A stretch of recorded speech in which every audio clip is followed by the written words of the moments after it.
मला काल रात्री पृथ्वीराजचा फोन आला होता, की माझ्यासाठी मटण कर, मी उद्या येतोय. तर मी त्याला बोलले, की तूच येताना मटण घेऊन ये, कारण की मला गावात टाईमवर मटण मिळतं की नाही मिळत माहीत नाही. म्हणून मग तो कोल्हारवरून येताना मटण घेऊन आला आणि मग मी सगळ्यात पहिले जे केलं ते धने आणि लसूण भाजून घेतला आणि ते मिक्सरमध्ये बारीक करून घेतला. नंतर एका कुकरमध्ये मी तेल टाकलं, ते जे धण्याची पूड होती ती टाकली.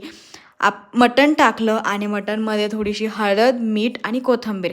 त्यात गरम केलेलं पाणी टाकलं, मस्त हलवून घेतलं आणि हे तोपर्यंत उघडं ठेवलं जोपर्यंत त्याला एक उकळी फुटत नाही तोपर्यंत.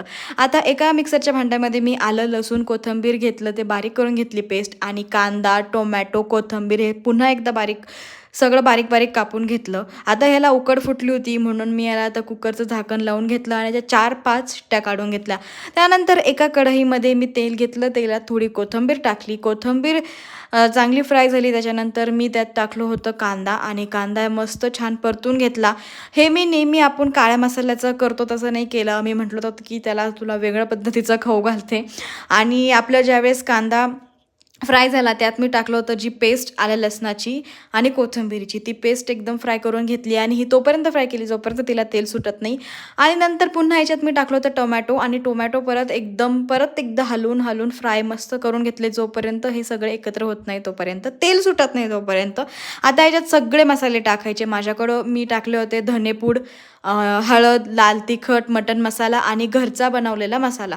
तर हे सगळं एकत्र केलं, मस्त एकदम हलवलं आणि ते एकदम तेल सुटूसपर्यंत त्याला करून घेतलं.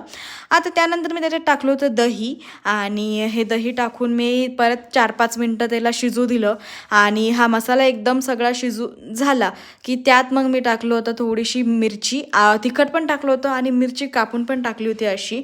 आणि त्यानंतर याच्यात मी जे उकडून घेतलेलं आपलं मटण होतं ते मटण टाकलं आणि पहिले फक्त जे पीस होते पीस टाकले आणि हळूहळू त्याच्यात मी रस्सा ॲड करत गेले, जसा मला जेवढा हवा होता तेवढा.